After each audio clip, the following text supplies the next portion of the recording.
One of the biggest criticisms for the WWE has been that they don't take the chances. They don't take risks. They're kind of in a system where they feel like they can stay on cruise control. They're not getting a whole lot of companies knocking on the door trying to grab that number one spot, and they're selling out shows with increased ticket prices. There's only criticism seemingly coming from the internet. So did the WWE utilize that feeling of risk-taking with the WWE Royal Rumble that happened tonight? Though this is recorded tonight, you're probably not going to get this until Sunday morning sometime, but this is my review of WWE Royal Rumble 2026, the Riyadh Royal Rumble from Saudi Arabia. I'm the Wrestling Old Head. You have entered the portal of pro wrestling, so let's talk about it. This Royal Rumble 4-match card, I think we are on the tail end of the single night Royal Rumble spectaculars. I believe that if it's not going to be in 2027, at the latest 2028, the Royal Rumble will become a 2-night event. It's just, I feel it in the air of the night, like Phil Collins, that we're going to get 2-night Royal Rumbles where first night Women's Royal Rumble is the headliner, or maybe even a WWE Championship match headlines the event. Night 2, you're going to see the other title defended, and the Men's Royal Rumble. I can see it as clear as day. And a couple of years back, maybe even 2 or 3 years now, Bully Ray was on the Eric Bischoff podcast, and I posed the question to them both if we're going to start to see a 2-night SummerSlam, 2-night Royal Rumble, and potentially 2-night Money in the Bank. So right now I'm 1 for 3. And I really honestly feel that we're going to get something like that with the Royal Rumble at any moment, even as soon as next year. So let's break the card on down like a shotgun. Liv Morgan wins the WWE Women's Royal Rumble. As far as the match itself goes, there were the women's roster is deep because they have everything split out between the two brands, and you had some you had the ladies from NXT show up, like Kalani Jordan and JC Jane and Lola Vice. You also had not very many surprise entrants. I mean, you had Brie Bella show up, you had Tiffany Stratton return. The rumor of Bianca Belair returning, I suppose they're going to hold off that until the Elimination Chamber. I can only imagine that by the Elimination Chamber, Bianca Belair returns, wins the Chamber, and then goes on to potentially face Jade Cargill, if that is the original plan or if that's what they're going to go with. As far as Liv Morgan winning, it presents possibilities of who is going to be the champion by WrestleMania. So there's some drama and there's some interest there. Will Vaquer remain champion? Will she lose to Rhea Ripley? What's the dynamic with the Judgment Day going to be after Liv Morgan eliminated Raquel? There's so much going into that I feel like they can play with that, and that's a lot of material that they can swim in going into WrestleMania. With Liv Morgan winning, I think it is a long time coming. She is a superstar, and on top of that, as far as the rumors have gone, she put in an amazing acting performance in a movie that's going to be coming out very soon. So that may be her trajectory, where she feels like maybe Hollywood is knocking on her door and she's going to start doing movies. So the WWE is wise to capitalize on what they have with Liv Morgan at this stage. And her momentum going into WrestleMania, it's very possible that she can win the WWE Women's Championship. However, if Vaquer is losing the championship by the Elimination Chamber, if they decide to use the Women's Chamber to have Vaquer in a situation where she has to defend in the chamber, and let's say that Rhea Ripley walks out victorious, I cannot imagine Rhea Ripley defending against Liv Morgan in a match that's long since been a WrestleMania style match with the type of storyline that they have had. I just cannot imagine Liv Morgan beating Rhea Ripley so soon after Rhea Ripley regains the women's championship. So we will definitely see how they play this out. I can for sure see Liv Morgan showing up to confront Jade Cargill, showing up to talk to Vicaire, and just kind of building the possibilities of who she may particularly be interested in challenging, maybe even as far as showing up on NXT to build the hype and the anticipation. And it looks like we're going to see the Judgment Day become more brittle and more fragile as the weeks go on. I believe that we are seeing the end of the Judgment Day as we know it. Is Raquel going to side with Roxanne? Is Roxanne going to try to, be courted by Dirty Dom? What's going to happen with Liv Morgan? All these questions and many more are going to be left in the air. So there's a lot of different routes that they can go now that Liv Morgan has won the Royal Rumble. So we'll see where they go and where they decide to go. And with such a deep women's roster, you can only imagine that those left out of the title picture can then start to worry about the Intercontinental Championship in the women's division, the United States Championship in the women's division, and even the tag team titles in the women's division. So I went with Bianca Belair to win. When she did not show up and Tiffany Stratton was number 30, Tiffany Stratton seemed to be an odds-on favorite, in my opinion. Where they go with Tiffany Stratton is also going to be very interesting, considering that she did show up as the number 30 in the Royal Rumble. Maybe they're holding off on Bianca Belair, and maybe Bianca isn't ready. And if that is the case, then I do believe that Tiffany Stratton against Jade Cargill would be the match at WrestleMania. There is something else that I want to discuss with Liv Morgan. I'm going to save that for the end, however. So let's move on to the retirement stipulated match between Gunther and AJ Styles. The match was not a retirement match by any means necessary. It was very similar to the Ultimate Warrior against Randy Savage from WrestleMania 7, where Randy Savage, if he lost, would then retire. And it looks like that is what was the stipulation for this match with Gunther and AJ Styles. Very reminiscent in my mind. And AJ Styles lost. He went out on his sword, on his shield. He is no longer able to wrestle in the WWE, but he's going to AEW, right? Like, he's going there, right? He's AEW bound. It makes so much sense to me. The guy is still in professional wrestling shape. He can still retire at the end of the year if that's what he chooses to do. But it just seems like if AJ's going to retire, he started off, well, first of all, he started off in NWA Wild Side. This was in like 99. And then he ended up in WCW. Not very many people know that. Air Paris was his tag team partner in World Championship Wrestling. Yes, AJ Styles was a part of WCW. And when WCW closed down, the WWE, I think they gave him a couple of tryouts, but he ended up working the independents, NWA TNA, Ring of Honor. AJ Styles has those loose ends to tie up. I do eventually see him working in TNA. I just think AEW, that trajectory just makes too much sense. AEW has purchased Ring of Honor. AJ Styles working in Ring of Honor one last time. AJ Styles working against guys that he has never wrestled before in MJF. I can't remember if he's ever wrestled Swerve Strickland or Hangman Adam Page, Kyle Fletcher.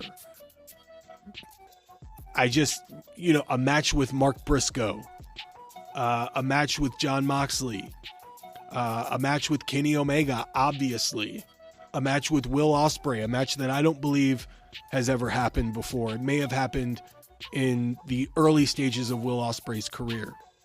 There is just so many opportunities. Kazuchika Okada, say what you will about Kazuchika Okada, that is a headlining match. I mean, there's so much for AJ Styles to check off his list before he actually retires. And then no one's going to bother him about having these dream matches because he got it all out of his system, right?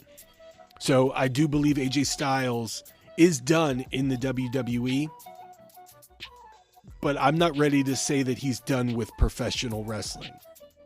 This is a Shawn Michaels retirement. This is a Ric Flair retirement, because I believe after his stint in AEW, I believe he possibly goes to TNA, and then I believe he possibly will come back to the WWE, maybe have a couple of one-off matches here and there, but I don't think he's done. I think, the idea that has been floated around is that AJ wants to spend time with his family, and what better way than to go to AEW where their schedule is lighter, the pay is bigger, and he gets to bring his family on the road. He gets to bring his family with him. He's not working as many dates. AJ Styles was never, in this retirement tour, he's not going to get top billing. This isn't, AJ's not in the John Cena position, with all due respect, and I love AJ Styles, but the way that his career has gone in the WWE is he's mid-card, upper card at best. This wouldn't have been a main event slotted retirement for him. So he went out on his shield, on his sword, doing good business, and then he can go to AEW. They will give him top billing in AEW. A match with Kenny Omega is a main event anywhere in the world, anywhere in the country. AJ Styles against Will Ospreay, I imagine, will sell a lot of tickets. This is the thing. Tony Khan cannot fuck this up. This is the one opportunity that he may have left. He flubbed on Cody Rhodes for whatever reason. He flubbed on CM Punk for whatever reason. Bryan Danielson, I mean, he got as much mileage as he could out of him before Danielson had to step out due to injury.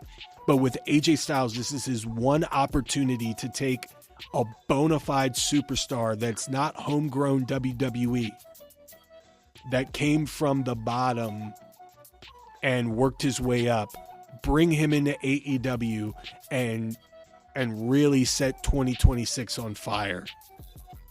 Because I personally believe AJ Styles against MJF is a dream match. That I want to see that above Will Ospreay, above Kenny Omega, and just slightly above Swerve Strickland. So I think this is a possibility here. I think AJ Styles goes to AEW. AEW haters are going to hate on that. But for the economy of professional wrestling, I think it's important. As far as the match goes, great storytelling, great drama throughout. Probably one of Gunther's better matches in the last few matches that he's had. It told him a phenomenal story, no pun intended there, and it made Gunther out to be more of a dominant professional wrestler and less of a weasel. So I loved it. I thought it was a phenomenal match. And now we're going to go to Drew McIntyre against Sami Zayn. The crowd very deflated in the idea of AJ Styles retiring, and then they get deflated even more. This was a bummer. 2 matches in a row for this crowd in Saudi Arabia as Drew McIntyre retains against Sami Zayn. This match also had its fair share of drama, and this very intense match. Firing on all cylinders. Drew was in rare form with intensity as well. Very similar match to AJ Styles against Gunther, if I do say so myself. Stakes not as high. Obviously, Sami Zayn's career is not on the line, but he was undefeated in Saudi Arabia. And he was also trying to get one win over Drew McIntyre. Very much reminiscent of Tommy Dreamer versus Raven in ECW. Sami Zayn playing the Tommy Dreamer role. So eventually Sami Zayn will get that one win, and it will hopefully mean something. Where they go with Sami Zayn going forward, I don't know. Does he put on a mask and become El Generico to battle the El Grande Americanos for a while?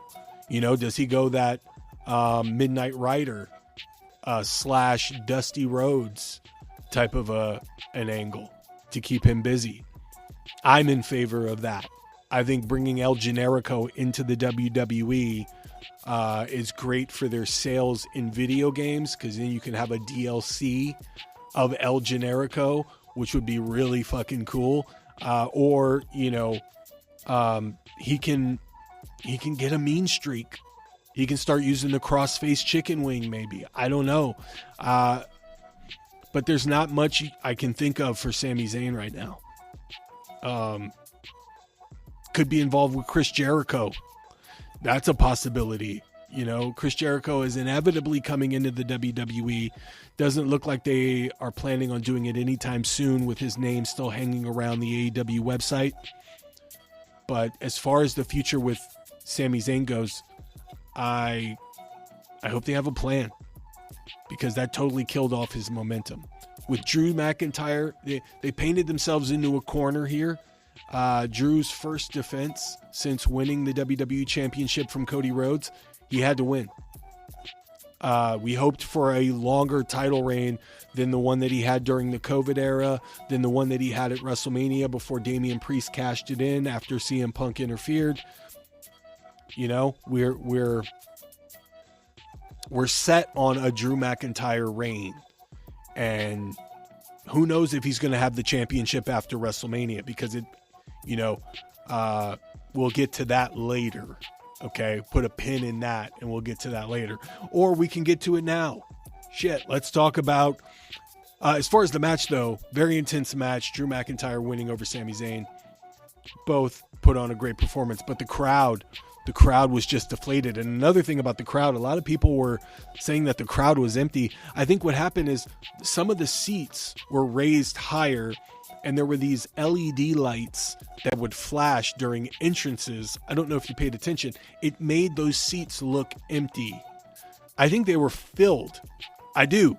I think there were people there. It did. I understand. Like, in first glance, it looked like that arena was like empty on a lot of sides. It looked concerning at first, considering, it's Saudi Arabia and they basically like plant the fans in those arenas. But I think the looks were deceiving. I think there were people there, but I think the way that they had the seats, you just couldn't tell. That's just my opinion. But it looked jam-packed in certain parts. But then when people were sitting down, you just couldn't tell. And there was a lot of sitting between those two matches because, like I said, you got Gunther winning against AJ Styles retiring. You've got Sami Zayn, which is like the hero in that situation, in that area, undefeated in Saudi Arabia, losing to Drew McIntyre. So two bummers right in a row. The crowd was pretty deflated. And they were moving at they were doing the show. The show was running late anyways. So the show ended at like 2 a.m. or something. So, I mean, a lot of those people in the audience were probably just exhausted, right? So let's move to the Men's Royal Rumble. Star-making performance from Obafemi here.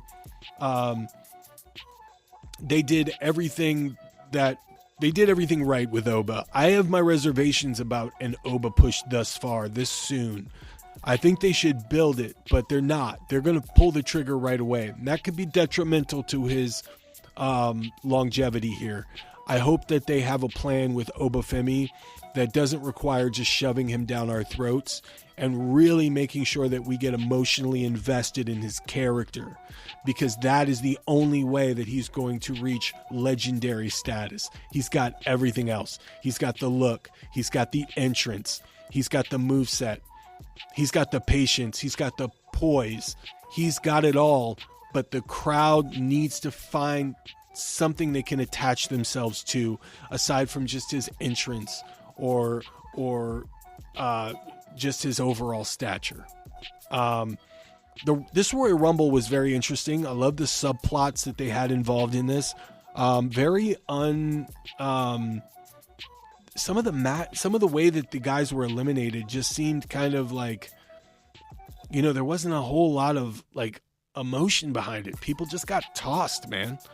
There were a few that were interesting, like the Braun Breaker one. They kind of swerved us a little bit on SmackDown. They had that little decal at the bottom of the screen that said number one entrant Braun Breaker, but maybe they meant the number one, like the first elimination and not the first entrant, because he ended up coming out as number 2. Obafemi was number 1. So maybe they just were trolling.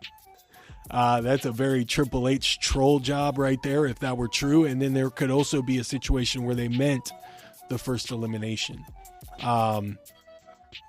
Anybody on FanDuel or that were gambling, trying to put money on Braun Breaker as number 1, wow. You guys lost a little bit of money there.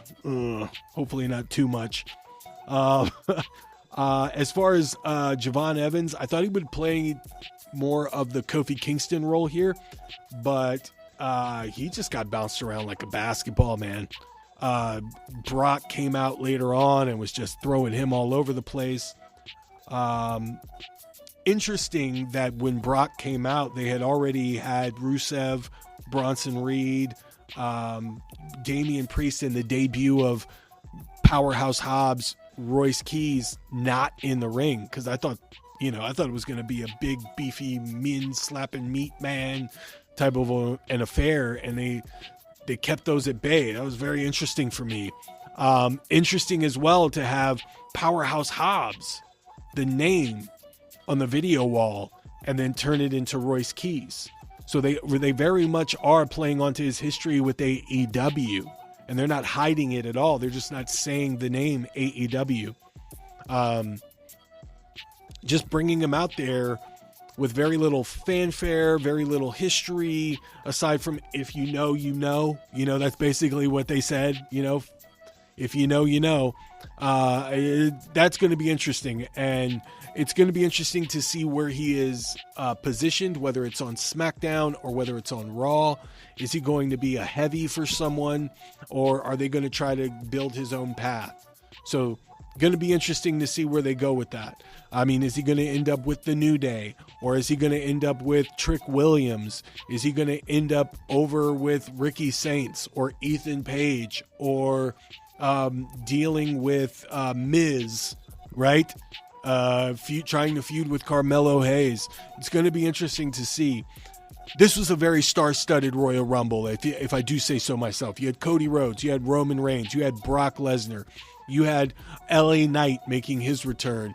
You had, did I mention Brock Lesnar already? You had Logan Paul. You had just, one superstar after another. You had OG El Grande Americana and new El Grande Americano. There were so many different moving pieces. I loved how they kept on the screen at the bottom. They kept track of eliminations. They kept track of who was in the ring. And I loved that. They did that last year, and they did it a little bit better this year, in my opinion. They didn't take over the entire screen. They kept it on the bottom, very Sports Center style, which I loved. And what it ended up coming down to was Gunther, who was selling his leg. So he was giving you an out. He was giving himself an out. And then he was eliminated by Roman Reigns. So Roman Reigns wins the Royal Rumble. He joins the 2 Royal Rumble club. And now you're wondering if Roman Reigns is going to choose Drew McIntyre to spite Cody Rhodes, who he does not like, to kind of undercut him, which would put Cody Rhodes in a position to go into the Elimination Chamber. Would he choose Drew McIntyre as well? Now imagine for a second if Roman chooses Drew, Cody's pissed, and then Cody wins the Chamber and chooses Drew. Now you've got a triple threat match at WrestleMania. What happens to CM Punk? Do they do something uncharacteristic here?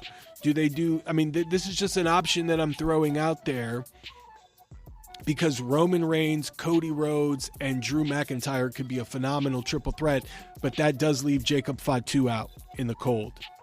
Another way that they can pursue this is Roman Reigns chooses CM Punk.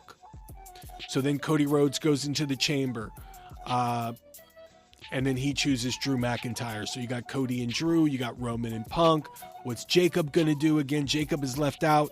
I know that they've been saying that there could be a triple threat between Jacob Fatu, Cody Rhodes, and Drew McIntyre. How do you get there? Because they both can't win the chamber, right?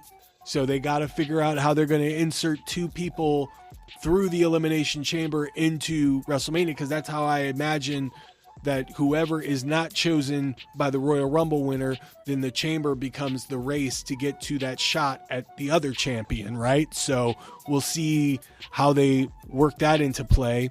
The guy who attacked Braun Breaker at the beginning of the Royal Rumble looked a whole lot like Austin Theory to me. I know they tried to hide that. To me, he looked like he was Austin Theory. I don't know if they're going to, play everybody's a suspect and decide who that could have been. I know the obvious implication is that it could have been Seth Rollins, which, that is the logical thought process there. But also Austin Theory, could he be a sleeper cell? Could he be a double agent for Seth Rollins? And maybe he was trying to infiltrate the Vision, break them from the inside. Something that I thought they would have done with Daniel Garcia and the Death Riders in AEW. Maybe they're doing that here with the Vision. So maybe it is going to be revealed that it was Austin Theory. A lot of those things are up in the air here. I'm very excited to see where they go with that storyline. I am intrigued with that.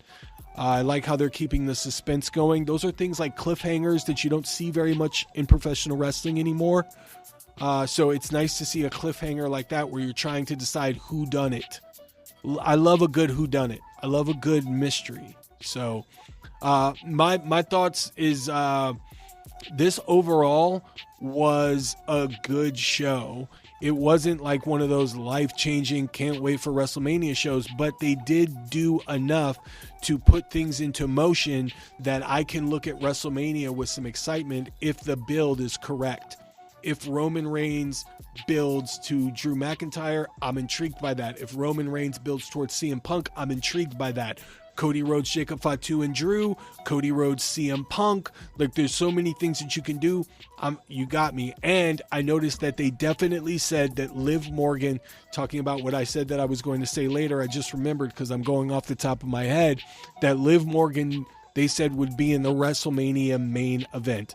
If that is the case, you've got Liv Morgan against Rhea Ripley, which is an appropriate women's main event for night one, which would put Roman against Punk or Cody against Punk for night two, which I can still see them doing. I can see Roman choosing Drew to spite Cody because he doesn't like Cody. Cody winning the chamber, and if he can't choose Drew as well to make it a triple threat match, then he chooses CM Punk out of desperation. So I'm going to leave that for another video where I can delve deeper into that idea, but I'm starting to think that that may be the case, that Roman chooses Drew McIntyre and that Cody wins the chamber and has to choose CM Punk. I'm thinking that that's where they go, and Liv Morgan and Rhea Ripley main event WrestleMania night one. Guys, it's been fun talking to you guys about the Royal Rumble. That was my review. If you like what you see here and more, go ahead and hit the thumbs up and hit the subscribe button. Don't forget to hit the notifications bell so that you can see exactly when I drop a new video. Until next time, you guys, thank you for coming out to the Portal of Pro Wrestling. This is the Wrestling Old Head. Stay tuned for more.